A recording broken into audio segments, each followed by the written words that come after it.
Lesbros. I am here with Frankie, and we are welcoming a new member to our book club, Aiden. Welcome, Aiden. I'm glad to have you join us this time. Oh my gosh, I'm so happy to join. Cool. So you've joined the group at an interesting time because we today are discussing the book Who's Afraid of Gender by Butler, which is a little bit different than what we have been doing. We have been reading mostly radical feminist texts, so this is a bit of a departure for us, but I think it's going to be a fun discussion. For sure. It was an interesting read. Is this the first time you've read it? Yeah, this is the first time I've heard of this book and I've witnessed, discussions around this book, but I haven't actually delved into this book myself. So It's a this was little new. it's a little more accessible than her earlier stuff. I don't know if you've read any of her previous work, but this was a little more public Yeah, facing and easier to get through. for sure. This was my first time reading Butler as well, and I was shocked to hear you say that this is one of her more easily accessible books because it's still incredibly long-winded and pithy. There's just so much extra words that she crams in there that I feel like my editor brain wants to go through and just start crossing things out for her. I first read her back in the early 90s, just after Bodies That Matter was published. I took a queer theory class. That's where I was first introduced to her. And I needed to have a thesaurus beside me at all times or and a dictionary because yeah, I mean, her writing is so dense, but in her earlier work she used so many so many very academically framed words that aren't in common language, so I needed a dictionary. And I was a dedicated student. I went through it line by line and interpreted every sentence and tried to unpack every sentence. And this was less work to read, but I don't think she's a great writer.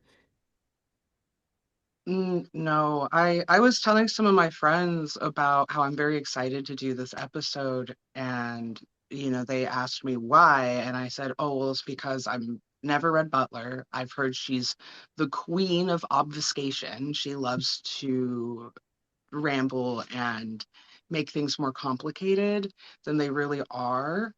She takes you on this like long, wordy journey that Yeah. gets all around and it takes you to the same point. And a lot of the times I'm wondering, what is the point? What is she trying to say? Um, and that's even, for someone like me who does love to use a thesaurus and try to get my writing to sound like super academic. But that's like one of the bigger criticisms of feminism is that it's too academic, not easy for the common person to understand. And when Bell Hooks talked about that criticism, I was like, she's talking about Judith Butler. Yes, and I mean, it shouldn't be, right? I mean, it should be accessible because it has to be politically actionable. Feminism isn't an academic discipline, it is politics. And so if people don't understand the theory, then how do they make that actionable in a political way? Right. But rather than go down that tangent, I've often joked that Butler's books could be condensed down to a couple of post-it notes if you really condense it down to what are the major points. But rather than go through this chapter by chapter, I thought that I've sent you some questions in advance, so I'd like to use those questions to go through the materials. So the first question on that list was, what do you think is the main point that Butler was making in this book? I mean, I kind of thought I read the book thinking like, oh, this is party line stuff because I was in school. I don't know. It feels like I was in school a long time ago, and when the feminists that I knew and the queer people that I knew were talking about Butler, there was often a critique that Butler was not trans integrative enough at that time, or hadn't wasn't overtly on like political board with what what um, what was at the time considered trans inclusive feminism. And this book read to me like kind of kind of a reach to bridge Butler's voice with those ideas that had been lacking. But it sounded very, pro-gender, um, uh, deconstructing sex essentialism. It was almost like things I really always heard before, honestly. Yeah, I agree. I feel like she didn't make any any new points in the book. Like it came out in 2025, so I was hoping there would be something fresh, and there just really wasn't. Um, I I was like a little disappointed in some of the points she was making too, because she goes on and on and on to attack religion and this concept of like fascism and authoritarianism. And she goes all of these different directions that I'm really wondering what was the point of her saying some things if she's trying to answer the question, who's afraid of gender? Um, she spends so much time attacking the Pope and Catholicism, and she doesn't have that same energy towards Islam. She briefly mentions Buddhism just like a little bit, and I think she kind of just threw that in there to be like, see, look, I don't just hate the Pope. Um, she's like, let me just mention Buddhism real briefly. But yeah, I think that she's she's really doing that like philosophical, like let's totally deconstruct all of society and religion and government and the family unit. And yeah, she doesn't even really answer the question, what is gender? She just answers all of these things that she thinks have a stake in the claim of the conversation.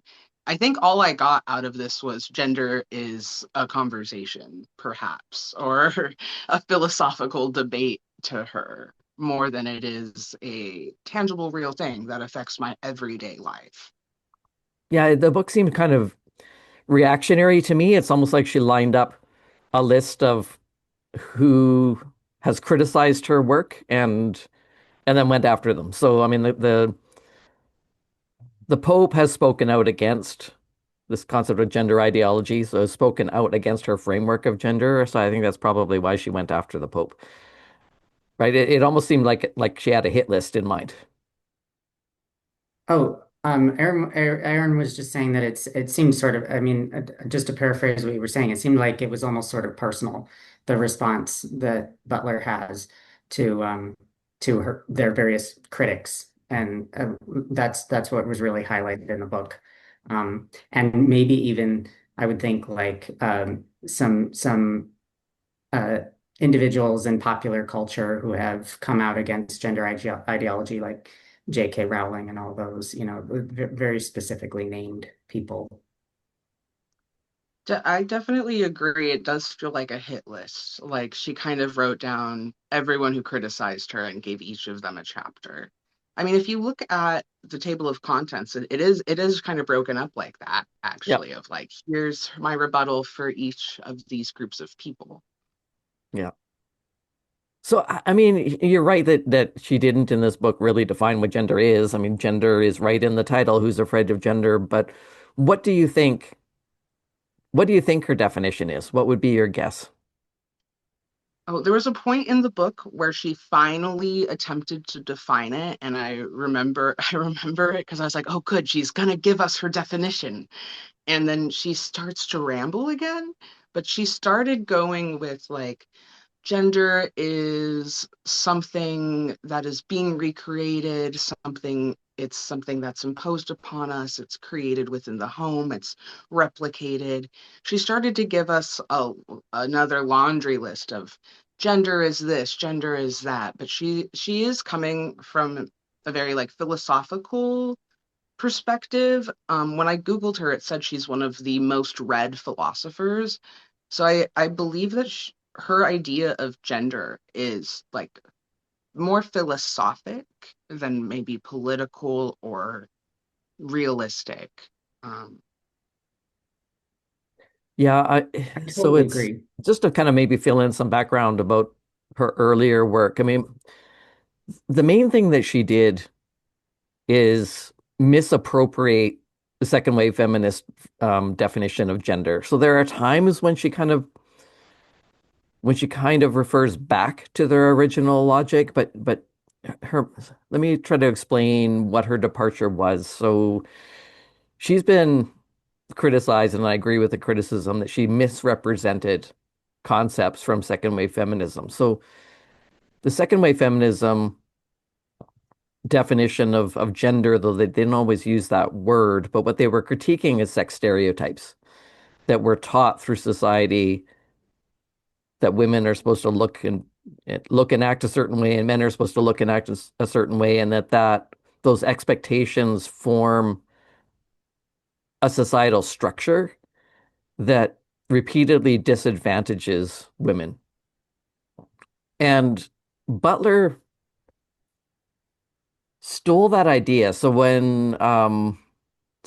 example, there's a famous line. So one of the rhetorical devices that second wave feminists use was they use the word woman to mean two things simultaneously, the material reality of being female, but they also use the word as a rhetorical device to talk about those societal expectations. The famous line of I'm paraphrasing it, but women aren't born, they're made. She, you know, so that came from the second sex. And that line didn't mean that women was a social category that could be detached from the reality of being female. It was a rhetorical device to say, yes, I mean, we were born female, but we learn what society expects of us through messages about stereotypes. And what Butler did was she took a cue from that and distorted it by saying, well, if women is something learned in a social category, then that can be detached from the reality of being female. So since then, um, it's been used to basically change the original meaning of gender as here are these socially imposed stereotypes into this idea that gender is something that we individually have. So potentially all of us have our own gender. And I mean, it's true that we all have our own personalities. We all have our own sort of constellation of traits. Some of those potentially innate and some of them socially learned. But by using the word gender to mean this is something that each of us possesses and performs, it distorted the original meaning um, of what feminists were defining gender as. So one of our chapters is going to battle with radical feminism or gender critical feminism. Um, and really, I think the disagreement between the two is over the definition of gender. Right. Do you agree with Yeah, that take? I mean, we've been reading radical feminist theory like Dworkin and how they have broken down this idea that gender is something socially imposed on us. I call it a rule book. Our societies come with rule books about how women are supposed to behave. right. So what do you think is the danger of saying, well, everyone has a gender, as opposed to gender is something that is a rule book that's socially imposed upon us? She's taking the weight of the blame. She's taking the responsibility off of society and patriarchy and putting it on the individual instead. So now the weight of womanhood, instead of being society is forcing this upon you, it's now a woman's choice to radically stand up against gender and be not a woman, perhaps. Um, and she talks about she harkens back upon Halberstam's gender is an act of being and becoming, right? She does mention that. And there is some truth to that gender is something we perform.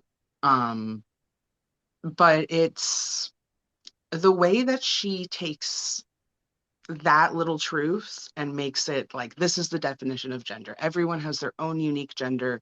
She has that chapter about sex where she starts to try and separate sex from gender, but then I noticed she was kind of using sex and gender interchangeably herself.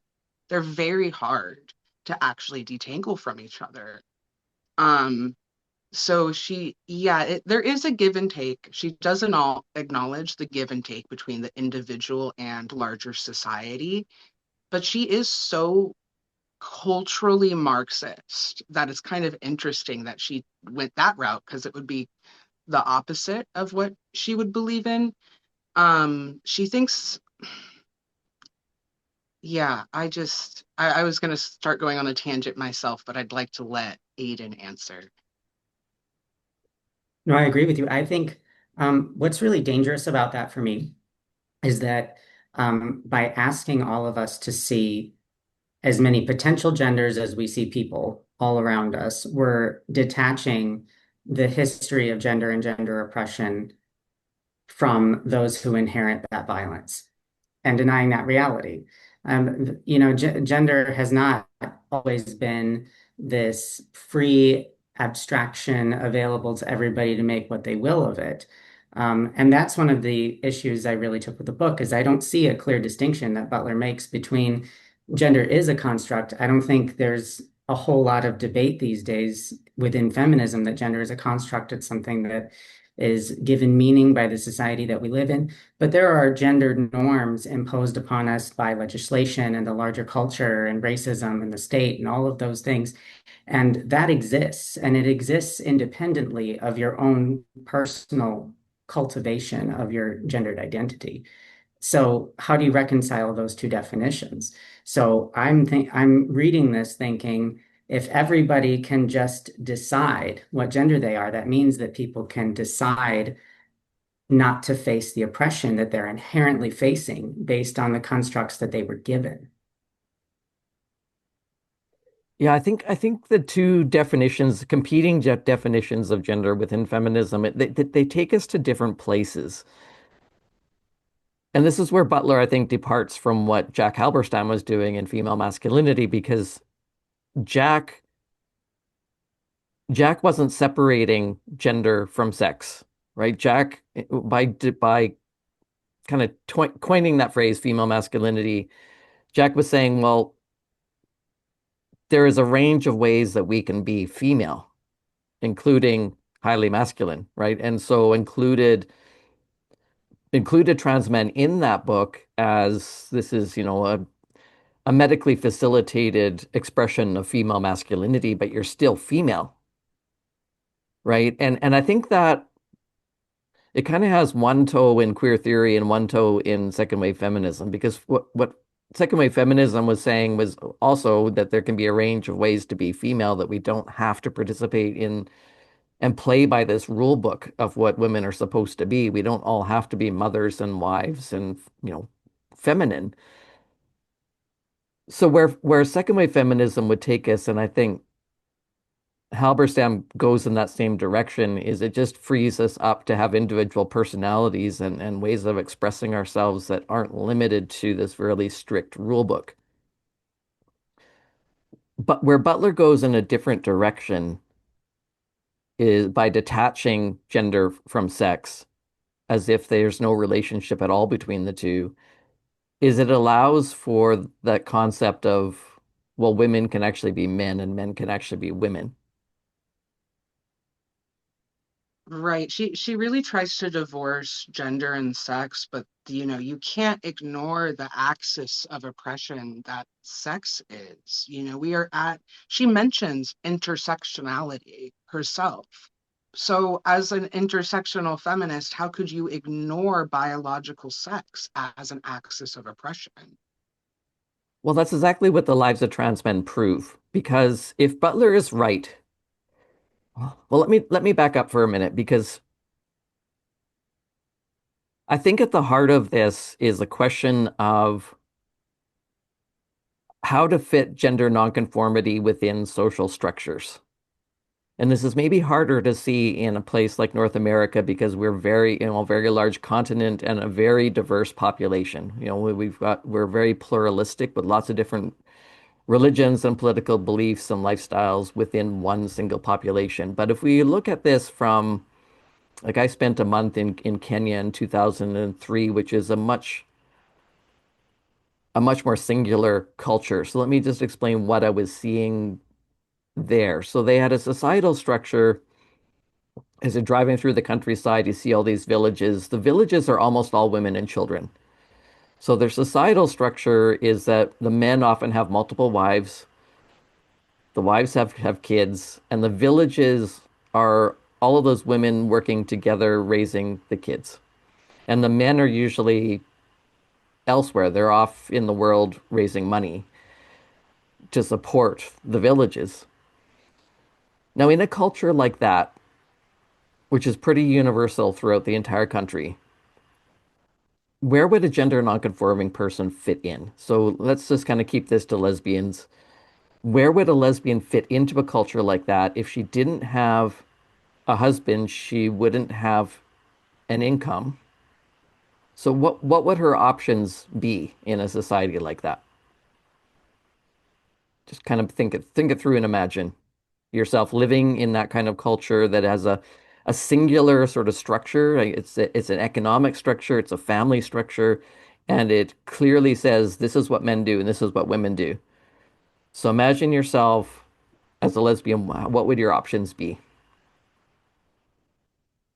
Wow. Even thinking about that, I was like, I am so privileged to be in 2026 in San Francisco where I can just be a masculine female and people don't actually care that much. Yeah. Because if I was in that situation, I would be so miserable. I would never marry a man on my own volition. I'd probably be forced to marry a man. I'd probably face marital rape and forced pregnancy if I was in that situation. And that's horrifying. That's the reality, though, for a lot of lesbians. It is, and it's one of the reasons why lesbians in Africa, like places like Uganda, which are extremely homophobic, where you can be beaten or murdered legally for being a homosexual, there are lesbians in those places that are medicalizing as a strategy, both as a survival strategy and an economic strategy. If you don't want to marry a man in a culture like that, you have no income. And for you to be a woman that wants to go out and raise her own money, you're doing that in a man's world and on men's terms and are likely at risk of harm for things like sexual assault.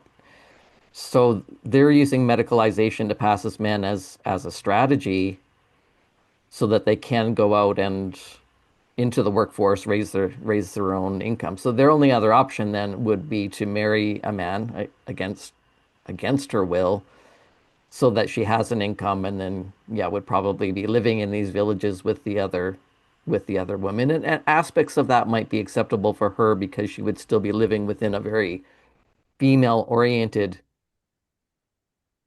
environment and have kinship with other women, but she would be dependent on the men to have an income, so wouldn't have very many options. And No, both I think that's options. at the heart of what's happening now is this problem of integrating homosexuality or and gender nonconformity that often goes with that. How do we integrate that into a cultural system? And so that's a problem both for feminists and for queer theorists. I mean, what queer theorists was focused, I mean, feminism was focused on the interests of women. Queer theorists were looking at the same problem, but through the lens of homosexuality and looking at this problem of patriarchy and these societal expectations. So the feminists were saying, there's these culturally imposed rule books on women that are oppressive to women and gives us few options to have our own incomes, to be independent, to vote, to have legal and social agency. Queer theory was trying to do something similar, saying, well, how do gender nonconforming homosexuals fit within a cultural system? So what Butler is suggesting by redefining what gender means is saying, well, we all have our own gender. She's saying that the world should be organized according to gender, not sex. Right? I mean, do you agree with that? I mean, it's okay if you disagree, but that's how I'm interpreting what she's trying to do. I I yeah, agree. I agree that she's trying to say that it should be based on gender, not sex. And she does go on to talk about um I wish I highlighted it. I have a quote pertaining to this. I'm trying to remember. Um, she talks about how someone was first identified as one sex at birth by a medical professional, observed that, and she kind of brings up intersex people because they always do. And um, then she goes on to talk about how many cultural norms have, coming of age practices where you become a man or you become a woman after a certain point. And she mentions how, someone born female could hypothetically have a coming of age ceremony for men. And that sounds great. Um, but I think it's truly impossible to actually separate sex from gender. Just, I think it would be ahistorical. I think it would be anti-feminist even to separate sex from gender. But she sure is trying. She brings in a lot of interesting points. She tries to bring up intersex people from the biology standpoint, and then she also brings up cultural practices. And it's also arguments I've all heard before, so nothing new there. Yeah, I think she's really, or they're really pushing the gender as the determinant. And I even read it seemed to me in the book that Butler was arguing that sex is also or almost equally as constructed as gender Yeah. in some ways, Yeah. and that a person has the right, ought to have the right and the ability to self-determine sex as well as gender, which is nonsensical to me.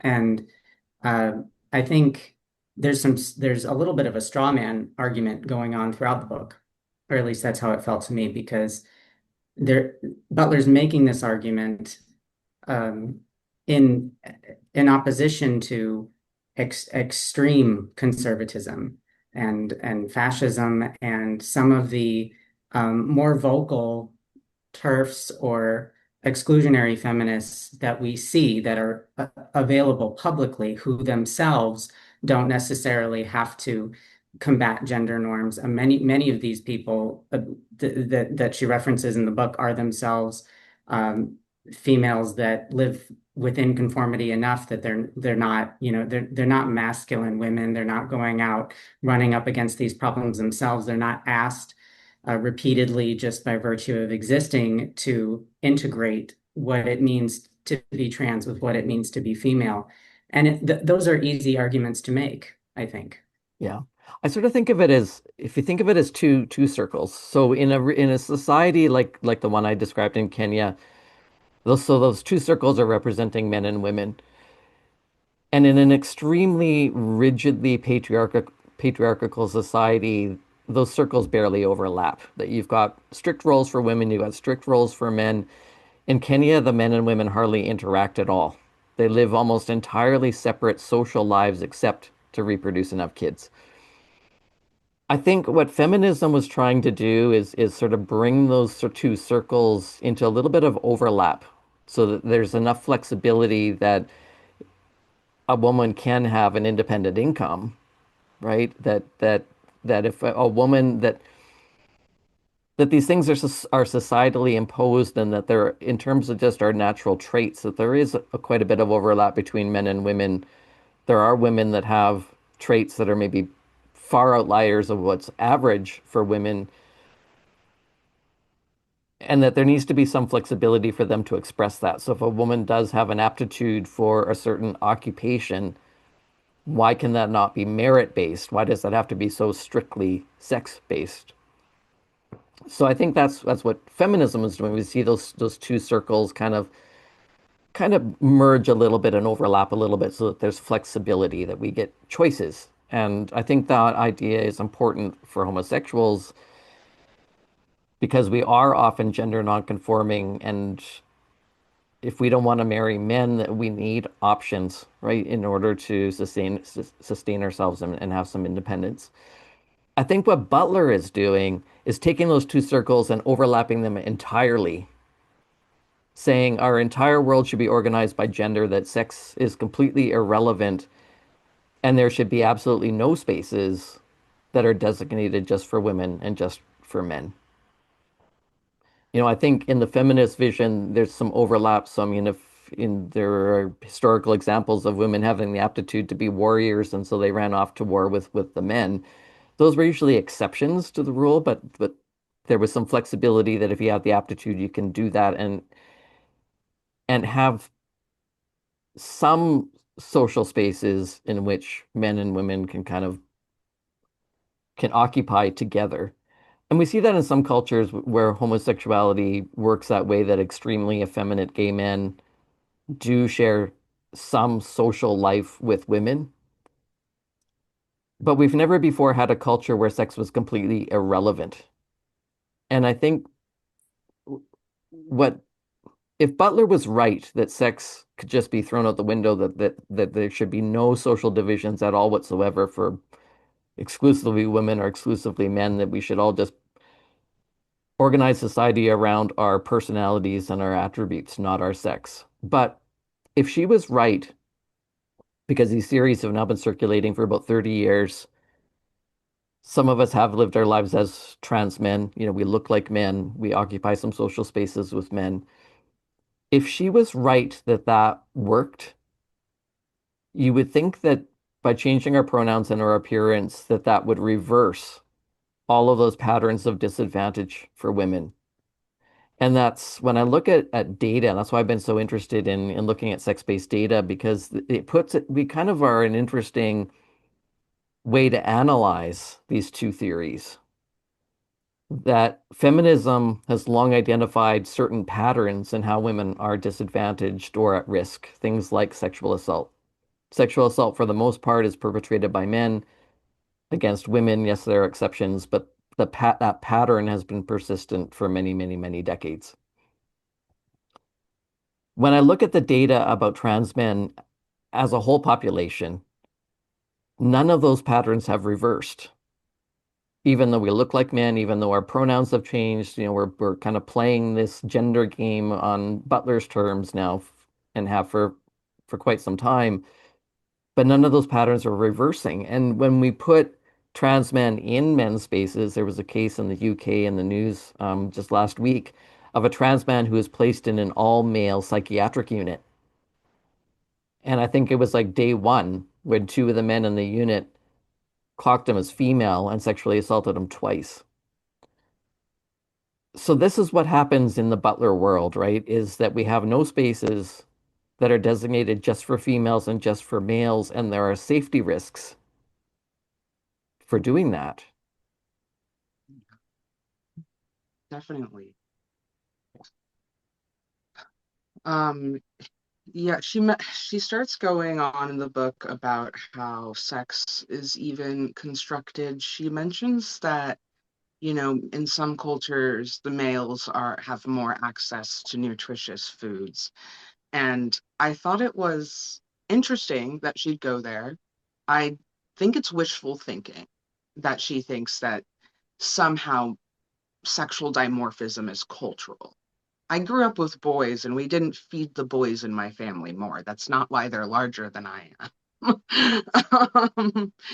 I'm 5'8", which is tall for a woman, but I don't think that sexual dimorphism is gone out of the window just because I'm tall as most of the men around me.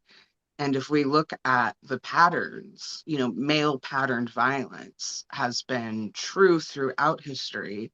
It repeats itself in current studies, in current cases, like the unfortunate one you just brought up. That's what happens.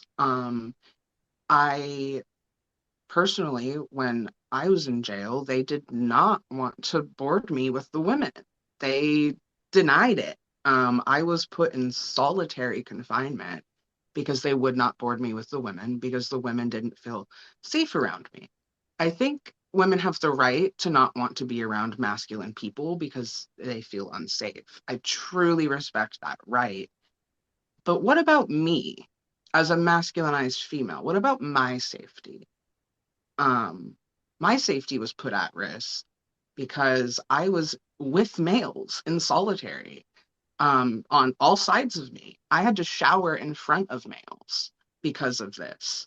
And, you could say it's my fault because I put an X as my gender marker. Um, and I had to really convince the medical staff of the jail that I was born female. Um, it was horrific. It was horrific. And this is what Butler is paving the way for, right? We're seeing trans women in the women's jail, but me, a masculine female, put in solitary. And I've talked to other trans men who've been incarcerated in my city, and they had the same situation. So it is now a pattern. It's not talked about because it's not like this is some law that's been rolled out, right? It's just culturally, this is what's happening. We're all people. The guards at the jail, the medical staff at the jail are all individual people with their individual biases, right? This she can't philosophize her way out of sex reality. Yeah. She really can't. And if we even look at the numbers in prisons of trans women, in the women's jail, the rate of sexual assault is obscenely high. So these patterns are just repeating and repeating and repeating, and no amount of gender theory is going to negate that. Yeah, the data supports what you're saying. So I looked at two data sets. One, about the incarcerations. So Correctional Service Canada released data on their gender diverse prison populations, and the trans women were requesting transfers to the women's prisons, and I think it was about 20% of the trans women were in women's prisons. All but one of the trans men were in the women's prison, and there were no requests for transfer. So it's playing out very differently for trans women and trans men.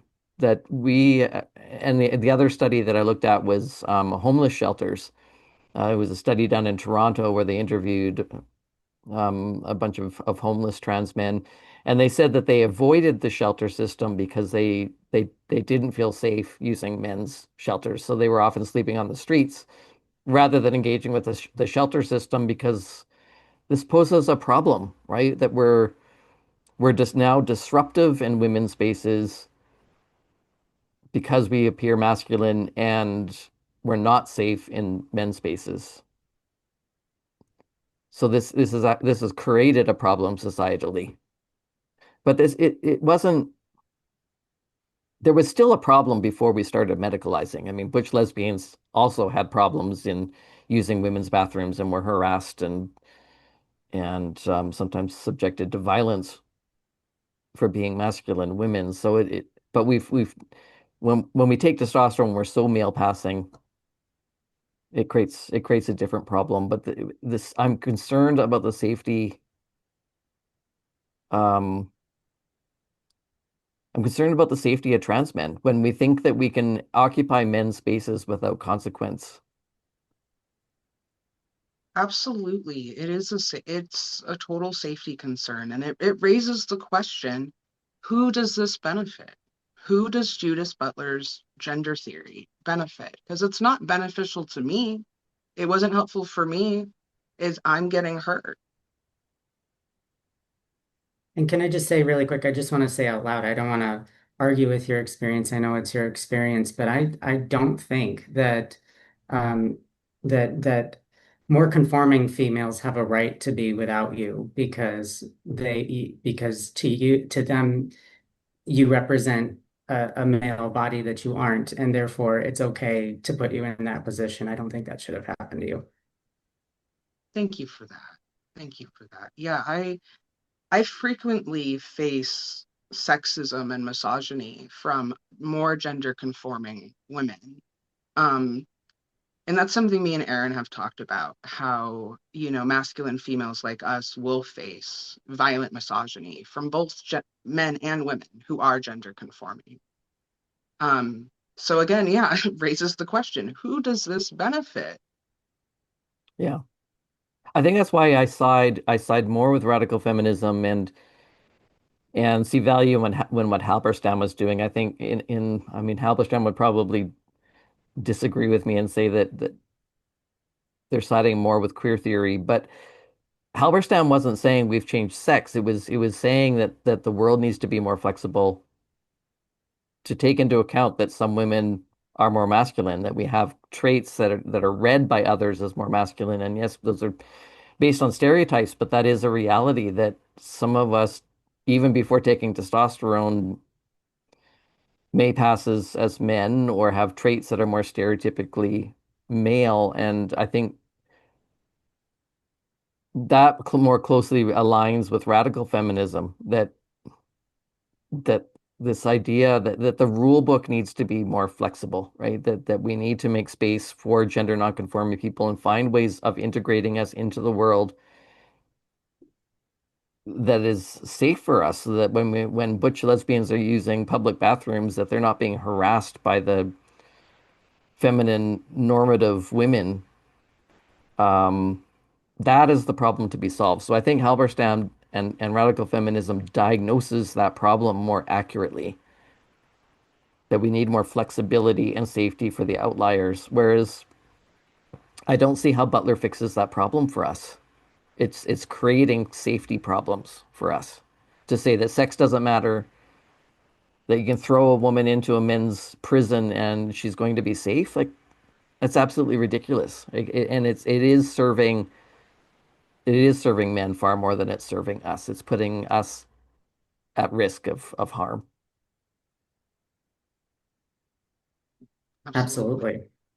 I'm actually really surprised at that lack of nuance in Butler's book, because they're a seasoned philosopher and they have a lot of feminist works out, and I didn't see them doing the work uh, to address, yeah, maybe in a utopia there could be those circles that you're talking about could be completely overlapped, and sex would be detached from ideas of power and any kind of social determinant, but they're not. And to just start from this point forward, imagining that that's the world we live in, disadvantages the people that were already at the bottom.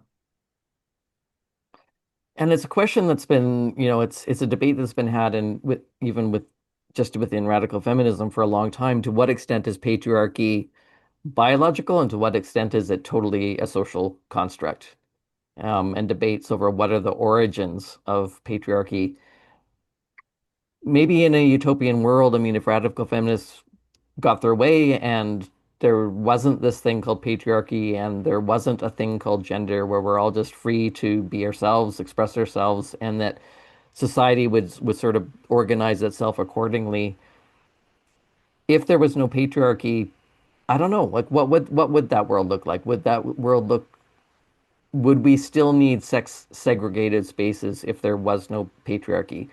The problem is there is a patriarchy. And so I almost get the impression that Butler seems to think that if we just tear down this boundary between men and women and throw us all together into these spaces, the abolition of sex, that somehow this problem of patriarchy is going to solve itself. As if that is the solution to patriarchy, is just have men in women's spaces and women in men's spaces, and somehow this is all going to change patriarchy. But that's not how it's playing out, right? Because we haven't solved the problem of male violence. And I'm not interested in being a guinea pig or putting any woman in a position of having to be subjected to male violence in order to in this grand experiment of how to solve this problem. Yeah, And I right. think, yeah. Absolutely. She is doing this utopian vision that just isn't based in reality. I mean, I would argue the issue is that humans are animals, right? At the end of the day, men are animals where they have biological urges, and we have to be realistic about sex, and we have to be realistic about the differences between men and women. Females have more white matter in the brain. Males have larger bodies and more capably violent. These are just factual. Um, so it, I would love Judith Butler's Utopia to be real. You know, as I was reading it, I was like, wow, I'd love to agree with her. I'd like for this to be reality, but it's just not. Um, she's, yeah, she also has a lot of implications that everyone just already kind of agrees with her in the book. Just to mention again, the way she attacks the Pope. Um, I argue I'm gay because God made me this way, and that makes both gay people and religious people very mad. Um, but she's, doing this thing where she just assumes that gay people are going to be anti-religion. She just assumes that we want to completely uproot and dismantle society as it stands. She just assumes everyone is also anti-capitalist as she is. And she's really creating this Marxist utopia, as she writes, that's just not feasible, not in my lifetime. Um, And I also just want to mention, like, I'm speaking on this issue from a place of white privilege, but I know, and I'm not as educated as I should be, but I'm hearing a lot of, you know, cultures in the place that I live, speaking. Well, in the past 10 years, I've heard them speak to the trans politics of the day, saying, like there are other systems, different cultures have different systems that aren't binary, that do include other genders and allow bodies of either assignment to fall into a gendered category that isn't our conceptualization of man and woman that exists. And it was, helpful in like, Native American cultures, some of them to regulate the larger relationship between everyone of all genders, and we don't have that. We're not living beneath that. So it's almost, that's not what's happening for us, and for anybody really these days that's living under the umbrella of dominant Western culture. You don't get to live outside of it. You just don't. yeah, I've observed a lot of things in the trans community in the past 10 years, and it's a very recent book, so I was hoping she would have addressed non-binary, the term non-binary. I was really hoping she'd go into that because it's kind of what we're talking about here, right? Gender non-conforming homosexuals. These days, people in my age group call that a non-binary person. And when I talk about cultural Marxism, it's because I've been told, oh, you're not doing womanhood right. Therefore, you're a non binary. And they've created this new binary of gender conforming people versus gender non conforming people. So instead of dismantling the binary, the original goal in 2015, when I originally came out, was to dismantle said binary. Now we have a new binary of if you're a little bit weird, you're trans. And we're going to tell you that you're trans. And this is the word that we use for people like you. And you will now use this word to describe yourself. You're a they. yeah. Um, and it feels very forced. And I really wish she would had addressed the non-binary political movement because it has been a political movement in the past 10 years. Which in my mind just replicates patriarchy because I think gender nonconformity, it's a naturally occurring phenomenon, right? It's existed across cultures, across time. That is the problem to be diagnosed, right? Is that gender nonconforming people organically just pop up, and then it creates some challenges for social inclusion and social coherence. Patriarchy is one group of people telling us and sort of hammering us over the head saying this is how you should be and giving us a rule book. Gender theory is doing the exact same thing. It's trying to occupy us, it's trying to dictate to us what we should think, how we should act, what our political allegiances should be. Why should a naturally occurring phenomenon be like it doesn't dictate what is between my ears. Like it doesn't dictate who we vote for or what spirituality we have or right, but it's trying to corral us and dictate to us how we should think and behave in ways that are no different from what patriarchy does. It's the messages, what it wants us to do is different. But either way, it feels like a form of control and domination and dictating to us how we should think and live and behave. Absolutely. Yeah, my entire life, patriarchy told me women have to do this, women have to do that. You're going to marry a man, you're going to produce children, and that's the way it is. And then now that I'm, on the other side with the queer theorist, I'm almost 30, unwed and childless, and they're like, "Great, you're non-binary. That's what we're going to call you now." And saying that, oh, I have to conform to all of these ideas politically of what that means. But my gender was naturally occurring. To me, it's not this radical act of dismantling and uprooting anything. This is just the way I truly naturally am. That's something that I feel like is overlooked a lot. The fact that a lot of my gender presentation is purely preference. Judith Butler overlooks that, right? Like I'm neurodivergent. I cut my hair short out of my face just because I don't like dealing with long hair. I don't like wearing tight clothes. I prefer to wear men's clothes, also just because it's genuinely a preference and it has nothing to do with some political statement about I have to dismantle what it means to be a man. No, I just like to look like this. And there should be room for that. I think one of the problems that happened, is second wave feminism, I don't think absorbed the concept of female masculinity because it it was often very critical of butch lesbians saying, well, you're just performing the male stereotype and therefore we're going to condemn that. Not understanding that there are more organic reasons for women to be gender nonconforming. I mean, autism is one of them. Yeah. Um, and I think there are also reasons tied to being a lesbian that they didn't fully grasp and that, that we don't really understand yet. But I think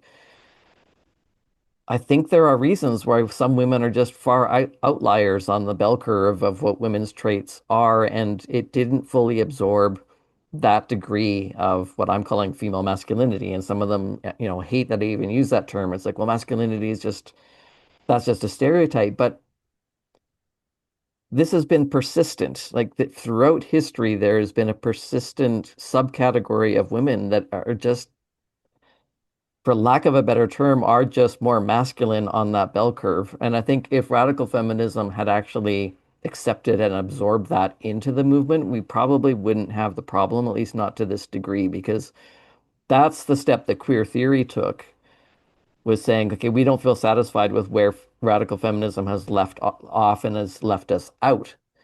And from a a gender nonconforming homosexual point of view, we needed that extra layer of, well, we need meaning for ourselves. We need a place in society. So I think that's what queer theory set off to do. Um, and how Halberstam's work relates to radical feminism. It's sort of saying, well, what about us? Right? Like this is a problem of, our social inclusion is a problem. If we're being harassed in women's bathrooms and women's change rooms and getting beaten up and raped and this is a problem. Like there's a subcategory of woman that nobody is a champion for. And this is the problem I think I have with Butler's work at its base level is like this discussion that we're having right now is a discussion I have in my mind all the time, where I'm asking myself, is masculinity real? Am I masculine? Is it possible for me to be a masculine female and not just a man? But the argument that Butler is making is that I'm totally free to make that choice. I mean, if we're all, living in a world where we can just construct our own gender and have it be real and have that experience be real, then why do we feel so buried beneath the reality of what is and so invisible? That doesn't make any sense to me. Yeah, saying the only solution to our social inclusion is if we just pass as men. Yeah. And that's been a really harmful rhetoric for me personally. I have always had an innate sense of masculinity, and it because she puts out this idea that we can just construct our own gender, it does have other feminists looking at people like us saying, like, they chose to be masculine, right? Nobody's born a woman is made. Then they flip that and think, oh, a butch is made. You have actively made the decision to copy the patriarchy. When that's never been true for me. I've always just been naturally masculine. This has been innately my drive, who I can't say why I like things. No one can say why the green is their favorite color. Just like I can't tell you why I prefer to have short hair. I can't tell you why I prefer to wear men's clothing or be more muscular or just leave my body hair natural. These are just preferences. Um, that just so happen to put me in the category of masculine, that just so happens to be what is called a man.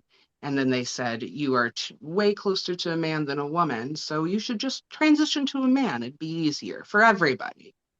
Um, and then it wasn't. I was miserable yet again. It was another box that I was put in.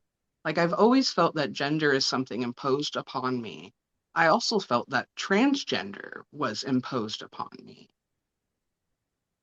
It's almost an area where radical feminists and conservatives have been in agreement when it comes to the question of the masculine woman. They both seem to be in agreement that it's somehow deviant and defiant. Right. That we're, how do I want to articulate that?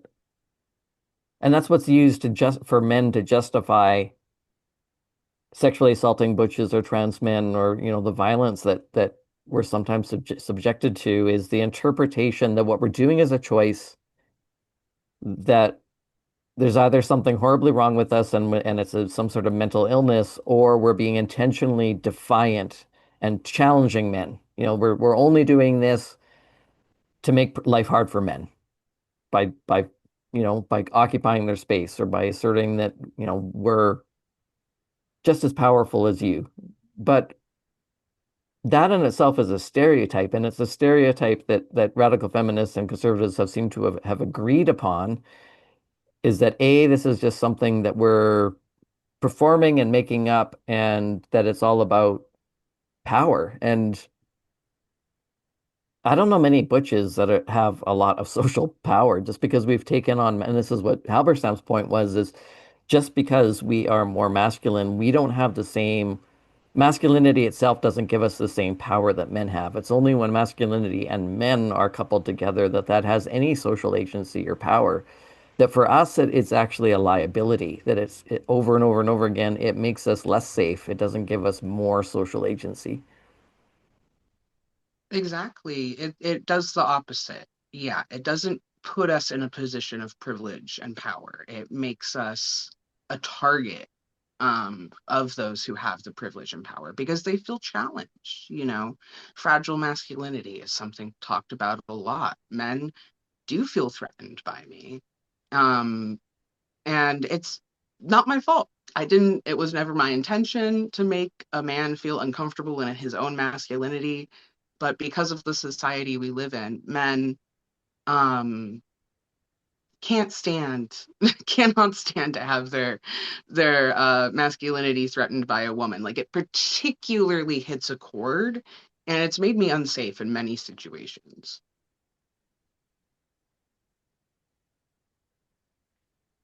Yeah, absolutely. I think it's totally that's totally misunderstood inside and outside of the trans movement.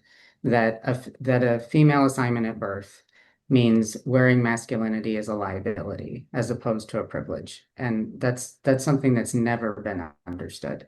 And I see it everywhere. And I felt it as a young person, even as a very young person. There was even this idea, that because I'm forced to occupy men's spaces in this situation or that it is then my job to go in and manage that culture and change them and uh, I don't know, bring whatever anti-sexism or feminist perspective I can to that space, and that I have the agency and the power to do so.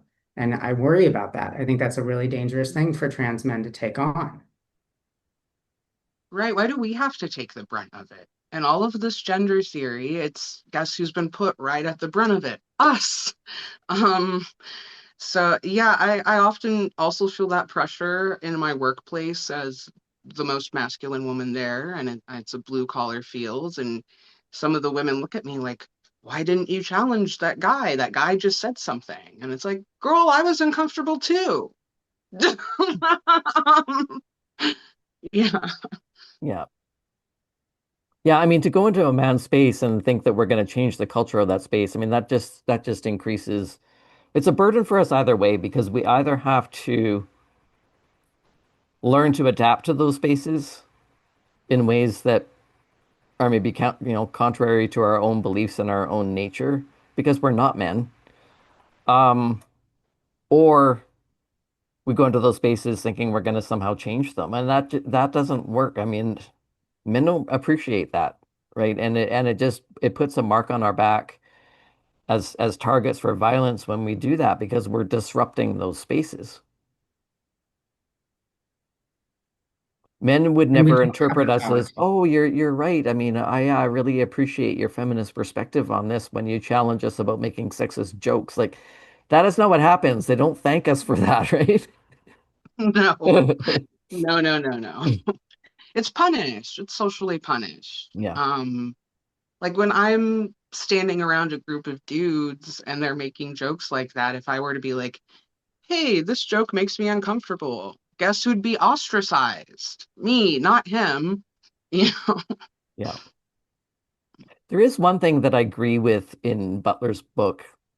Um, we are seeing a backlash on feminism, especially here in North America, that we're seeing a lot more men stand up, more conservative leaning men standing up saying we need to make men masculine again, like, that we need to take back our power as men away from the white liberal feminists and the queers. And so we are seeing a backlash that is based on Christian nationalism, um, that really thinks that society should be organized around strict rules about what men and women should be according to religious moralism.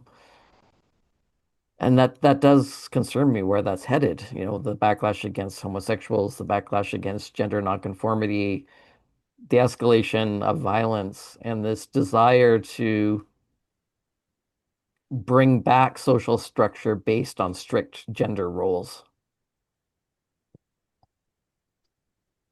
So I do Yeah, agree it's with the terrifying. diagnosis that that's happening. I do think there's a backlash. I just don't think she's taking much accountability that some of that backlash is because of the total nonsense that she created. Oh, absolutely. Yeah, the problem that you're talking about, the solution is not trans politics.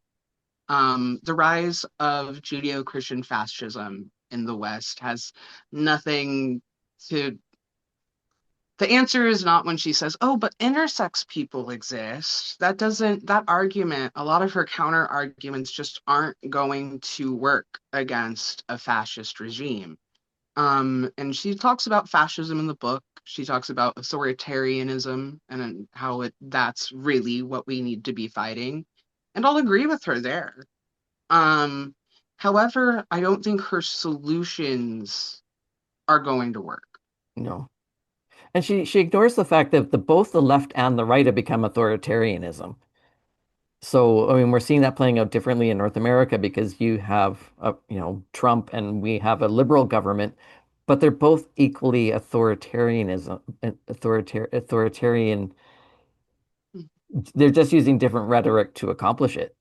Like our government is freezing bank accounts of conservative activists, or so it's embracing the Butler-esque kinds of ideas and institutionalizing that in ways that are just forcing everyone to believe that, and having and punishing people for not going along with it. So anyone that doesn't agree with this queer worldview, even if we're within the left, are being punished and socially ostracized and losing our jobs. And it's punishing any dissent.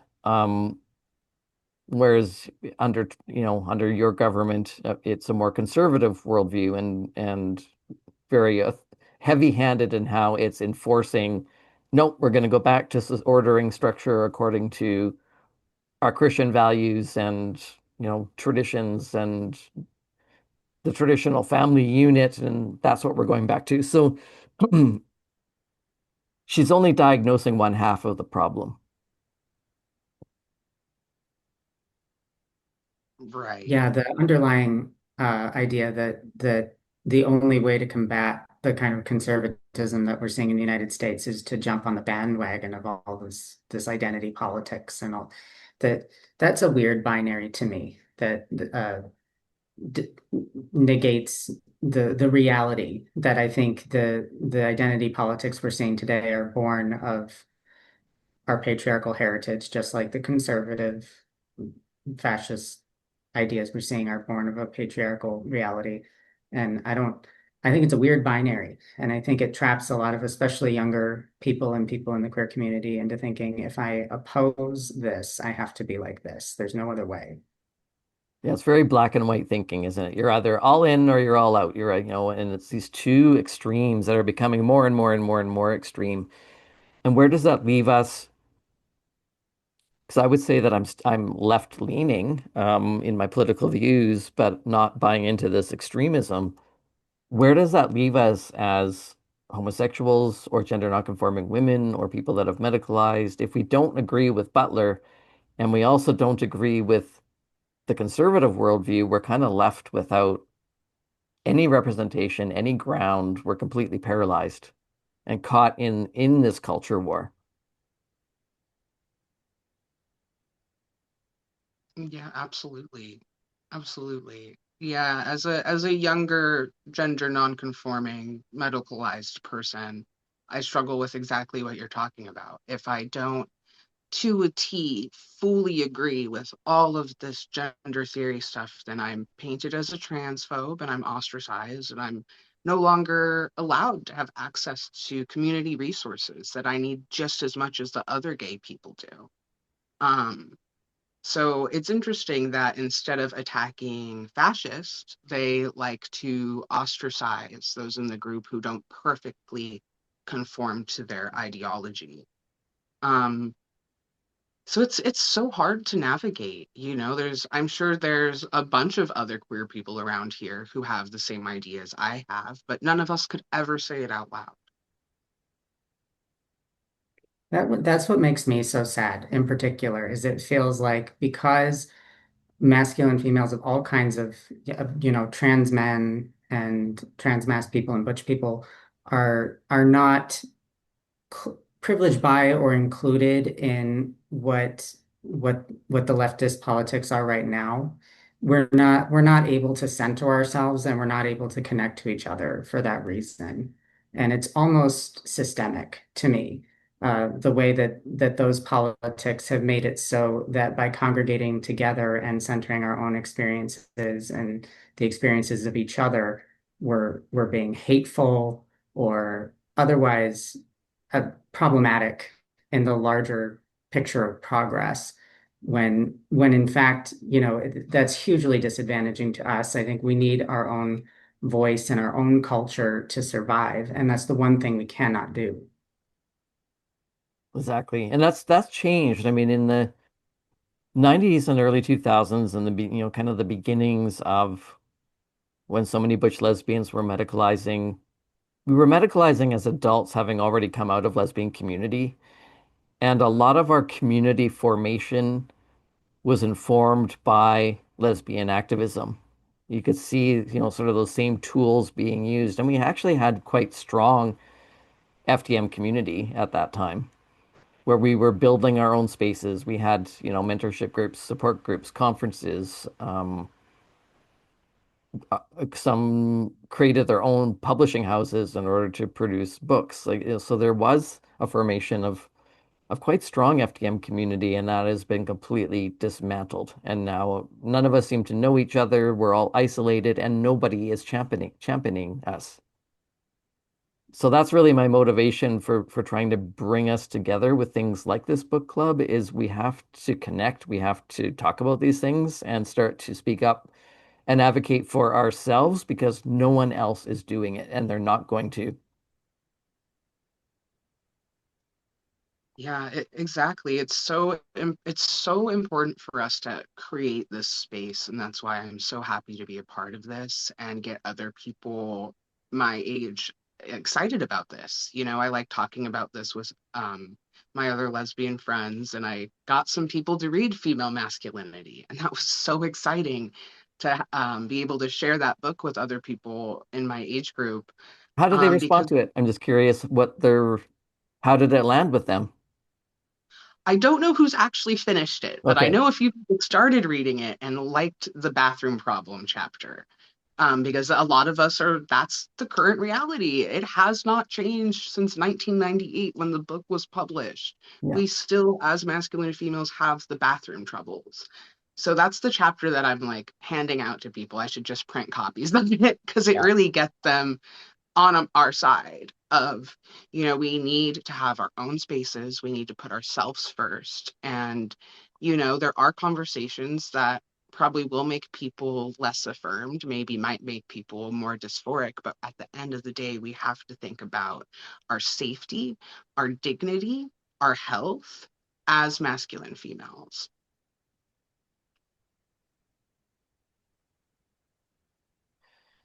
Well, I've really enjoyed the conversation. Is there any last things you wanted that you had been thinking about the book you want to throw out before we wrap up?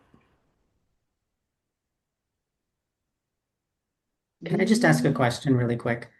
I think there was a couple of instances in the book where I felt like Butler was using trans people as a synonym for trans women.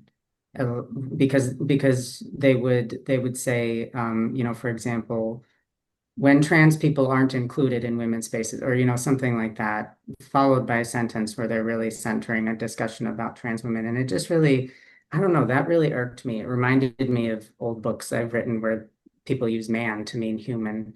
And I feel like that's happened.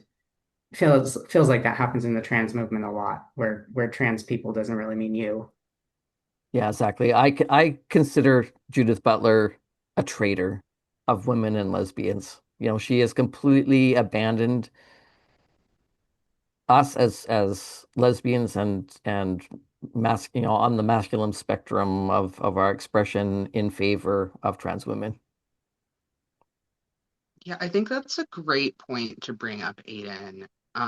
That she definitely does that. I felt that way through the book when she was talking about, yeah, the exact thing you brought up, trans people included in women's spaces. It made me think, oh, she only means M to F. And I really felt that too throughout the book, that she was really truly only referring to including M to Fs in female spaces. Um, and again, it raises the question of safety. Who does this benefit? Right. Yeah, no, I appreciate it. That was one of the things that really bothered me. So I wanted to be sure to ask something about it. But Yeah, I, no, good I so question. appreciate being included in this conversation. You guys are amazing.